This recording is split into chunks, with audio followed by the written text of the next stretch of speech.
This week, the conversation of student debt forgiveness came up in the news again, and I started a conversation with a couple people that I admire and trust in their own respective spaces here in the Phoenix area. And the conversation came up about student debt, and the conversation got a little tense for a minute.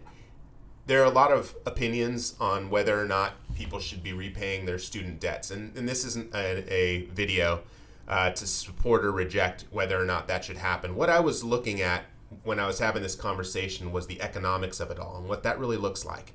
And it got me thinking on a couple of different levels of what happens when people stop repaying their student debts. So let's say forbearance is now going away. Right? So as of September, interest kicks back on again for anybody who was in forbearance with their federal loans. And in October, they have to start repaying them. So now interest rates for purchasing properties are super high. And we have to, now we're taking, people who had, opted to get student loans. Now they have to repay them. But what is this going to do? So I started digging into some numbers to find out, get some stats on this stuff. And I wanted to come up and just bring to light some of the things that I found, which to me, it's putting it all together. They're numbers that I'd heard of before, but just putting it all together as a big piece just helped me, and it kept taking me further and further down. I didn't go super far down the rabbit hole, but I did go far enough to where it helped me formulate an opinion, and I wanted to basically put that out. So right now we've got $1.031 trillion of credit card debt in the United States. This is the highest that it's ever been. This was for second quarter of 2023. And one of the interesting things was this is the highest that the New York Fed has since they've been tracking it in 1999 that they've ever seen. Also, an interesting stat that I found when it came to credit is that this is the first time since 2001 that quarter one of the current year didn't drop from the previous fourth quarter of the previous year.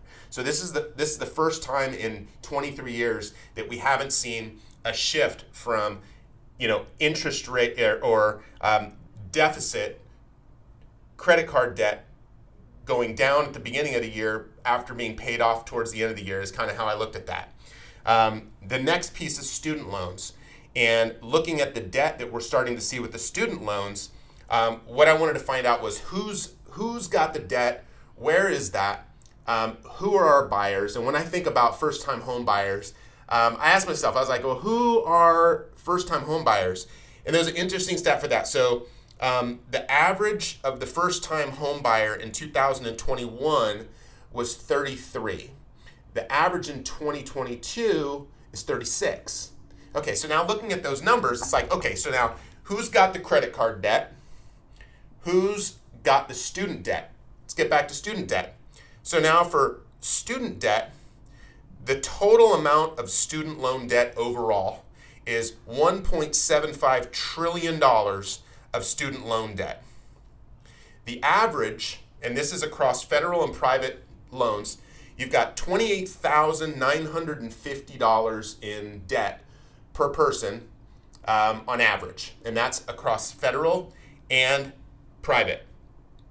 When you look at those stats, for federal, 6.36 is the average interest rate, and 5.8% is the interest rate on the total of the federal and the private money. So looking at that number, I mean, that's another house payment right now, right? For $28,000, that's a car payment, right? That's going to bring people's debt to income ratios down lower. Right now, the average balance for someone in Arizona is $34,000. So it's even higher, right? At a 6.36% on $34,000, that's a lot. Looking at the numbers as well, here, let me not lose my train of thought because I have my notes kind of scribbled out on this remarkable, and it's not being too remarkable right now. But as I look through federal student loan, it's ending right now. The forbearance plan is ending and 35% of someone's credit score is their payment history. So if all of a sudden we have all these people that aren't paying after the forbearance, what happens to those people and their credit scores for being able to purchase a home? 30% of their credit score is the amount that's actually, that's debt. Their credit score amounts to, unused debt.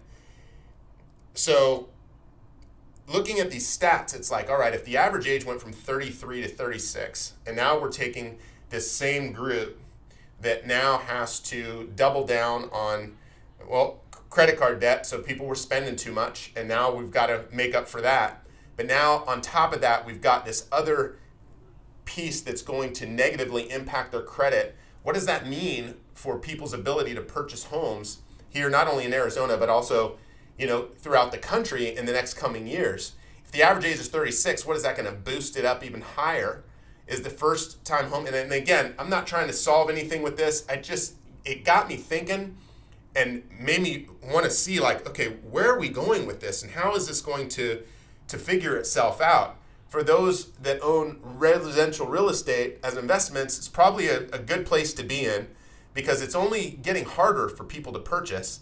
And that means that renters are going to be around longer. They're going to need to stay in the houses longer. Is that what we want? Is that what we need right now? I mean, I'm in the space, and I think not at all. I think that people should be able to own their own homes and should be able to feel that if that's what they want to do. But to not have the ability is what this is creating, right? And yes, people do it to themselves. That was an argument that somebody brought up when we were having this conversation this week, and I don't disagree with that. However, the outcome of what this is looking like,